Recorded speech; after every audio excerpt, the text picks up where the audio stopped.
이상민 연구위원님, 안녕하세요. 예, 안녕하세요. 반갑습니다. 네, 이번에도 너무나 궁금한 게 있어서 이렇게 또 급히 연락을 예, 드렸습니다. 환영입니다. 네. 아니, 한국은행이 이번에 우리나라 경제가 침체라고 공식 인정을 했다고 하더라고요. 예, 맞습니다. 그 아니, 한국은행 근데, 총재가요, 그 응, 국회에 와서 뭐 지금 현재 경기가 침체 단계에 있다라는 그런 말을 했죠. 네네네. 아니, 근데, 뭐, 사실 저 같은 사람이 느끼기에는 침체가 어제 오늘 일이 아닌 것 같고, 옛날에도 뭐 아주 이전부터 침체였던 것 같은데, 이게 뭐 대단한 뉴스인가요? 굉장히 큰 뉴스고요. 뭐 우리 일반인들이야 그냥 술자리에서 뭐 맨날 경제는 침체야, 경제가 안 좋아, 뭐 그런 말 하는데요. 이 재정 당국, 이 한국은행 총재가 침체다라는 정확한 워딩을 하는 일은 대단히 이례적인 일이에요. 그리고 실제 음, 경제 지표를 보면은 우리가 체감적으로는 뭐 모르겠지만 경제 지표는 우리나라는 언제든지 굉장히 선진국보다 항상 잘 발전해 왔었거든요. 그런데 올해 음. 같은 경우는 내수가 사실상 마이너스 수렴되는 0%이기 때문에 그래서 이것은 침체다라고 말한 한국은행 총재의 말은 굉장히 조금 큰 문제다라고 여길 수가 있습니다. 음. 아니, 근데 우리가 왜 IMF 이후부터 거의 뭐 대부분 경제 뉴스에서 막 좀 경기가 어렵다 이런 얘기를 계속 해왔던 것 같은 느낌이거든요? 그럼 대체 그렇죠. 뭐 언제 좋아진 거야? 근데 사실 경제 지표만 보면은요, IMF 이후에 예. 우리나라는 굉장히 눈부신 발전을 했어요. 저는 사실 이 IMF 이후를 제2의 한강의 기적이다라고도 표현을 하는데요. 실제로 우리 오. 97년 IMF 때만 하더라도 우리나라가 선진국이냐라는 질문을 하면은 우리나라 사람들도 그렇고 다른 외국 사람도 그렇고 한국이 선진국일까 말까 굉장히 좀 아리까리하다가 이 그죠. 기존 시각이었거든요. 근데 요즘 대한민국이 선진국이 아니다라고 말하는 사람은 어떤 경제학자도 없고요. 우리나라는 IMF 이후 20년 동안 뭐 아주 확고한 선진국으로 도약이 됐고요. 실제로 이 GDP, 뭐 전체 GDP도 그렇고 1인당 GDP도 그렇고 다른 뭐 미국이 요즘에 나홀로 성장이다라고 그러잖아요. 그렇지만은 미국 경제 성장률과 비교할 수 없을 정도로 우리나라 경제는 아주 눈부신 성장을 했습니다. 어. 아니, 그러면 그때 그 경제 위기를, 그때 당시 외환 위기를 극복하고 그렇게 눈부시게 발전을 해낸 뭐 비결 같은 게 있었나요? 그때는? 뭐 제가 보기에는요, 우리나라는 뭐 일반적으로 70년대 뭐 산업화에 성공했다 이런 말을 하고 80년대 민주화에 성공했다라는 말을 하는데요. 저는 우리나라 재정이 제대로 자기 역할을 한 것이 바로 2000년대 초반부터예요. 그러니까 2000년대 초반에 우리나라 국가재정법이 그때서야 만들어지고 국가재정 통계가 그때서야 만들어졌어요. 2000년도 초반만 하더라도 거의 국가재정 통계가 그냥 가계부 수준이었거든요. 그래서 이제 제대로 재정이 역할을 해서 우리나라가 이렇게 눈부신 발전을 하지 않았나라는 생각을 합니다. 실제로 IMF 이후에 우리나라 경제 성장률 이 통계를 보면은요, 그 마이너스 성장한 적이 거의 없어요. 일단 97년도 때는 마이너스 했었고요. IMF니까. 그리고 나서 첫 번째 마이너스 성장했던 거가 2003년도예요. 2003년도 때 무슨 일이 있었을까요? 그때 카드 대란. 그때 어마어마했었죠. 뭐 2003년 이후에 또 그 다음 마이너스가 2008년도입니다. 2008년도 아시죠? 무슨 일이 있었나요? 금융위기 네, 있었죠. 그쵸. 음. 2008년도 금융이 있었고, 그리고 나서 2020년도에 또 마이너스입니다. 2020년도에 뭐가 있었죠? 코로나. 네, 그렇죠. 네. 그리고 나서 2023년 올해가 사실상 이 매수가 마이너스 0에 가까운 이 마이너스나 마찬가지인데요. 아주 유명한 위기, 97년 외환 위기, 2003년 카드 대란 위기, 2008년 금융 위기, 2020년 음. 코로나 위기 말고는 올해처럼 마이너스인 적이 없었던 거예요. 그런데 생각해 보면은 이 예전에 유명한 위기 말고 2023년도는 그럼 무슨 위기일까요? 글쎄요, 뭐 가계부채가 좀 심해졌나? 그쵸. 많은 사람들이 그렇게 하는데요. 뭐 가계부채 문제가 있긴 있지만 그럼에도 불구하고 민간 소비는 그렇게까지 많이 줄진 않았고요. 민간 투자도 제법 늘고 있어요. 뭐 가계부채 문제 때문에 지금 내수가 마이너스가 된 건 아닙니다. 제가 한국은행 자료를 분석해 보니까 민간 소비는 나름대로 플러스고 민간 투자도 나름대로 플러스인데 정부 소비가 마이너스고요. 정부 투자가 마이너스예요. 그래서 민간과 음. 정부 소비를 합친 총 소비가 0이 수렴하는 거고요. 민간 투자와 정부 투자를 합친 총 투자가 마이너스다. 그래서 우리는 지금 현재 경제 위기, 내수 위기는 민간발 위기가 아니라 정부발 위기다라고 저는 판단하고 있습니다. 와. 그러니까 이전에는 좀 민간에서 뭔가 이제 위기가 오거나 외부에서 온 걸 이제 정부가 좀 이게 메워줬다면 지금은 민간이 아니라 정부에서 지금 사고를 치는 거라는 거잖아요. 그렇죠. 그러니까 실제로 2020년도 그 코로나 위기나 2008년도 외환 위기 때 민간 소비가 완전히 얼었잖아요. 민간 소비가 얼었을 때 우리는 그 경제 위기를 어떻게 돌파했냐면은 정부가 지출을 확대했어요. 2008년에도 그랬고 2003년 카드 위기 때도 그렇고 97년도 외환 위기 때도 그렇고 예외 없이 민간에서 발생한 위기를 정부가 지출을 확대를 해서 풀어나갔는데 올해는 음. 대단히 이례적인 게 민간 소비와 민간 투자는 그렇게 큰 위기가 아닌데 정부 소비와 정부 투자가 마이너스가 돼서 올해 어. 경제 위기는 정부 발경제 위기라고 저는 평가를 하고요. 그래서 저는 네이밍을 어. 2023년도 경제 위기는 정부 재정 위기다라고 평가를 합니다. 이야기를 듣고 보니까 너무 끔찍한데 아니 근데 정부가 대체 왜 그러는 걸까요? 이게 뭐 이전에도 이런 어쨌든 위기를 극복해 온 경험들이 있는 거잖아요. 그러면 이렇게 하면 안 된다는 걸 알아야 되는 거 아닌가? 당연히 알고 있고요. 이 대한민국 응. 기재부는 굉장히 훌륭한 집단이기 때문에 어 이 진짜요? 민간 민간 소비가 줄고 민간 투자가 줄었을 때는 예외 없이 정부가 지출을 확대해서 이 민간 소비와 민간 투자 줄인 것을 극복을 해 왔었고요. 그런데 올해는 정부가 이렇게 소비도 안 하고 투자도 안 해서 내수를 오히려 정부가 끌어내리는 이유는 이것은 명확합니다. 지금 우리나라 세수가 굉장히 줄고 있잖아요. 이 기재부에 따르면은 올해 예측한 세수보다 59조 원 정도가 이 국세가 덜 거칠 거다라고 예측하고 있어요. 그래서 국세가 덜 거친 걸로 예측하기 때문에 정부가 지출을 줄인 거라고 해석을 하는 거죠. 근데 어쨌건 정해져 있던 지출이 또 있을 텐데 그걸 이게 정부에서 정말 핵심입니다. 굉장히 좋은 말인데요. 그죠, 자, 그죠. 우리가 이 수입이 줄어서 정부가 지출을 줄이고 있다라고 이 시장에서는 생각하고 있는데요. 그런데 정부 지출은 이게 주먹구구로 운영하는 게 아니에요. 당연히 음. 올해 정부 지출은 언제 정해진 거죠? 작년에 그쵸. 국회에서 여야가 합의를 해서 정해진 거잖아요.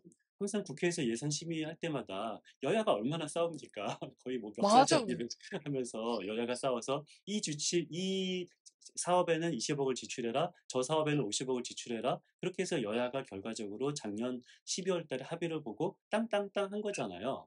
음. 그렇다면은 우리나라 정부는 작년 여야가 합의했던 대로 지출을 해야 되는 겁니다. 수입이 줄든 수입이 늘든 그것과 상관없이 지출을 해야 되는 건데 그럼에도 불구하고 이 지출을 정부가 임의로 줄이고 있어요. 그래서 이 음. 국회에서 왜 정부가 임의로 지출을 줄이냐, 강제로 부용을 만드는 거 아니냐라고 추경호 경제부총리한테 말했더니 경제부총리는 뭐라고 했게요? 뭐라고 했나요? 강제로 줄이는 것은 아니다. 우리가 강제로 줄인다라고 말할 수는 없어요. 왜냐면은 이것은 국회 예산심의권을 무너뜨리는 거잖아요. 근데 응. 단서를 달았습니다. 우리는 강제로 불용을 만드는 건 아닌데 자연스럽게 생기는 불용을 활용할 것이다라고 말을 했어요. 어? 굉장히 자연스럽게 이상하죠. 어떻게? 굉장히 이상한 말인데요. 저는 이거를 어떻게 해석하냐면요. 자, 생각해 보세요. 부장님이 회식 가서 나는 짜장면 알아서 비싼 거 시켜라고 하면은 우리 뭘 시켜야 됩니까? 짜장면 시켜야지 짜장면. 짬뽕까지는 되죠. 짜장면과 짬뽕은 되고 탕수육을 시키면 안 된다. 이거 그치. 사회생활 해보신 분은 당연히 다 아는 거잖아요. 아무리 그쵸. 비싼 거 시켜라고 해도 우리는 절대로 탕수육은 못 시킨다는 건 다 아는 건데요. 마찬가지로 공직에서 사회생활을 해보신 분이라면 다 아는 거예요. 경제부총리가 자연스럽게 생기는 불용을 활용하겠다라고 말하는 순간 불용을 하지 않기 위해서 열심히 지출해야겠다가 아니라 웬만하면은 지출하지 말아야겠다라는 의미를 정확하게 지시를 한 거고요. 그 결과 아. 지금 현재 우리나라 지출이 정부 지출이 굉장히 줄어든 거죠. 음. 아니 근데 어찌 됐건 간에 여야가 합의 끝에 정말 치열하게 예산을 이제 책정을 한 건데 그걸 줄인 다음에 또 어디 줄이냐도 어찌 됐건 합의가 돼야 되는 거잖아요. 근데 맞습니다. 그래서 근데 정말 예. 만약에 줄이고 싶다면은 추경을 해야 되는 거거든요. 그러니까 이미 음. 본 예산이 여야가 합의해서 본 예산 지출액 639조를 쓰기로 이미 되어 있어요. 그런데 정부가 뭐 이렇게 판단할 수도 있다고 봅니다. 뭐 제 생각과는 다르지만 재정학 음. 교과서에서는 세수가 줄고 내수가 안 좋을 때는 정부는 지출을 확대해야 된다라고 재정학 교과서에서는 써져 있지만 우리는 한번 좀 새로운 정책 실험을 하겠다. 이렇게 내수가 안 좋을 때 오히려 지출을 줄여서 뭔가 재정 건전성을 마련하겠다라는 새로운 경제적 실험을 뭐 할 수도 있다고 생각을 해요.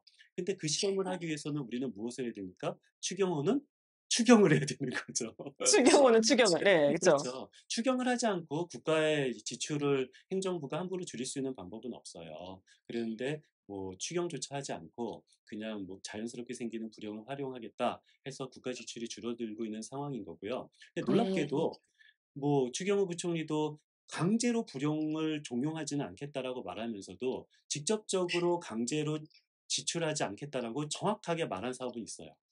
어떤 건 어떤 어떤 건가요? 거냐면요. 지방 정부한테 줘야 될 돈 23조 원을 주지 않겠다라고 정확하게 말을 했습니다. 아니 그렇게 해도 되는 거예요? 아니요. 그렇게 할 수 없는 건데요. 그런데 이 그렇게 말을 하는 음. 근거는 뭐냐면은 그 음. 지방 정부에 돈을 주는 것이 내국세에 자동으로 연동이 돼요. 그래서 내국세가 생각보다 많이 거치면은 그만큼 지방 정부에 더 줘야 되는 거고, 내국세가 덜 음. 거치면은 그만큼 지방 정부에 덜 줘야 되는 건데, 근데 문제는 음. 시점이죠. 이게 내국세가 더 거쳤는지 덜 거쳤는지는 언제 알 수가 있냐면은 내년도 결산을 해야 하는 거예요.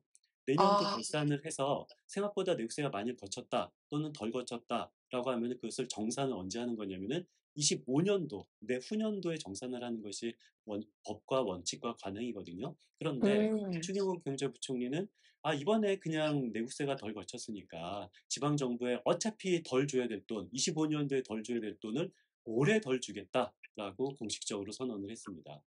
아. 그때 언뜻 듣기에는 어차피 나중에 덜 줄 돈이면 뭐 2년 당겨서 뭐 덜 줘도 되는 거 아닌가 이렇게 생각할 수도 있을 것 그쵸. 같긴 그렇게 하거든요. 생각될 수도 있는데요. 어. 그런데 올해는 지금 몇 월 달입니까? 벌써 11월 달이에요. 이 기재부가 지방 정부에게 돈을 안 주겠다라는 것이 뭐 9월 말 정도거든요.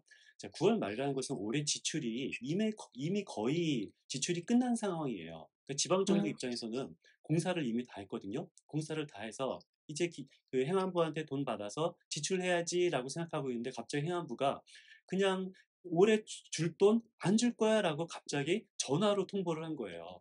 근데 왜 전화로 통보한 줄 아세요? 공문도 왜? 못 보냈어요. 자, 왜 그러냐면은 원래 그 국회가 땅땅땅 여야 합의한 대로 23조 원 교부세 또는 교부금을 지출을 해야 되는 거예요. 그런데 음. 그 국회가 추경을 하지 않았잖아요. 추경을 하지 음. 않고 23조 원을 덜 줄 수 있는 이 법적인 그런 권한이 없으니까 행정안전부가 이것을 아는 겁니다.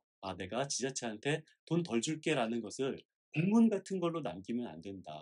그래서 이 공문조차 보내지 않고 21세기 대한민국이 23조 원을 공문조차 없이 그냥 덜 줄게라는 것을 전화로만 통보를 한 거고요. 어머. 어머.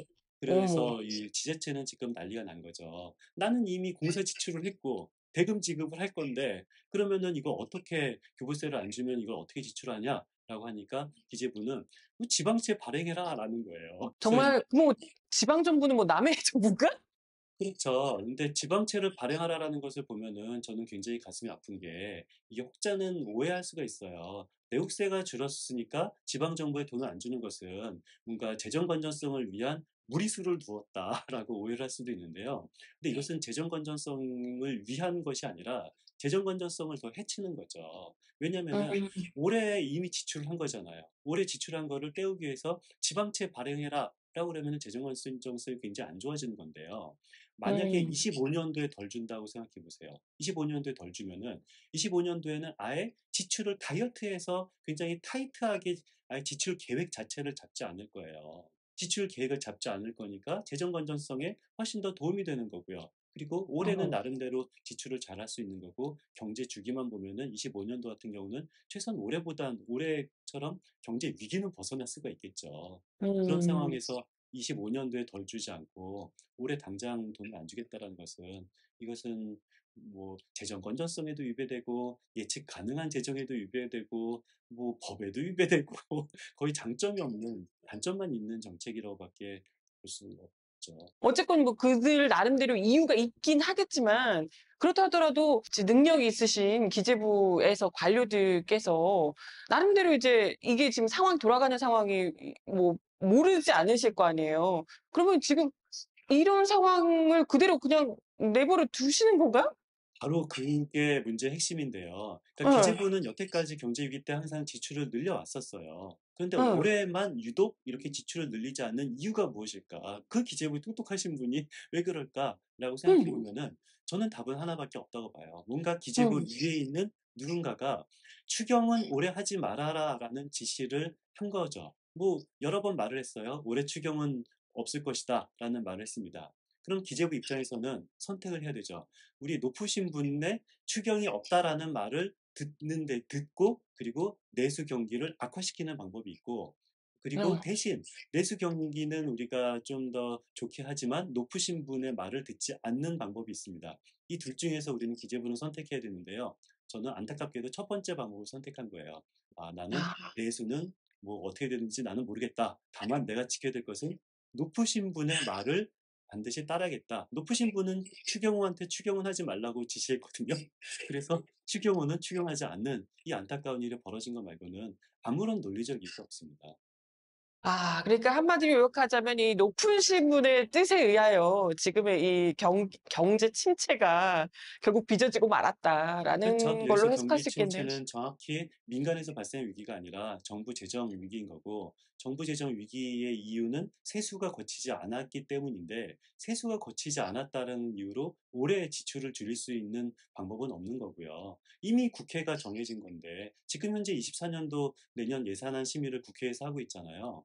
저는 국회가 음. 왜 심의를 하고 있는지 모르겠어요. 여야가 막 싸워 가지고 여기에다 20억을 써라 저기다 30억을 써라라고 하는데, 그냥 기재부가 한 "국회의원님 30억 쓰라고 하셨죠? 그냥 나 20억만 쓸 건데." 이런 식으로 말하고 재정 제출할 거면은 국회에서 예산안 음. 심의를 왜 합니까? 그런데 이런 그러니까요. 황당한 일이 지금 벌어지고 있습니다.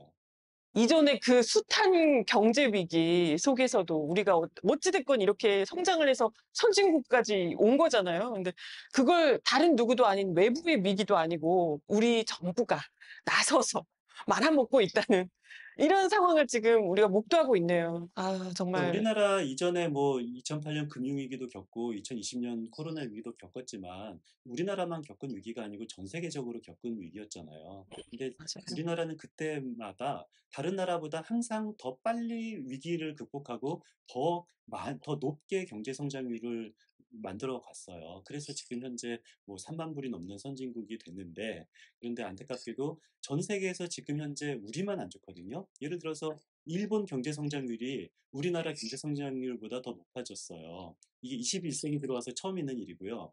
전 세계 선진국 평균 경제 성장률보다 우리나라 경제 성장률이 더 하회하고 있습니다. 이거는 거의 유례가 없는 일입니다. 다른 음. 나라들은 지금 다 멀쩡해요. 일본도 멀쩡하고 뭐 이 선진국 경기도 다 괜찮은데 오로지 우리나라만 선진국 평균보다 안 좋은 이유가 뭐냐? 바로 정부 재정 위기다라는 겁니다. 네. 정말 어떤 정부가 들어오냐에 따라서 이렇게 나라가 선진국에서 바로 이렇게 곤두박질 쓸 수 있다는 거 우리가 이렇게 보게 되네요. 저 아 "눈 참. 떠보니 선진국이다."라는 말이 있었는데요. 요즘 돌아가는 거 보니까 '눈 떠보니 후진국이 됐다.'라는 그런 생각이 들어서 너무 아 안타깝습니다. 네. 아 눈 떠보니 후진국 진짜 가슴에 콕 박히는 말이네요. 대체 그 위에 계신 그분께서 언제까지 나라를 말아먹으실지 너무나도 걱정이 됩니다. 예, 저는 뭐 누구라고 말한 적 없습니다. 위에 알겠습니다. 누가 아무튼 계시다고만 오늘 말한 적 말씀 없습니다. 예. 감사드리고요. 네. 다음에 또 제가 연락드리겠습니다. 예예. 환영합니다. 감사합니다. 예.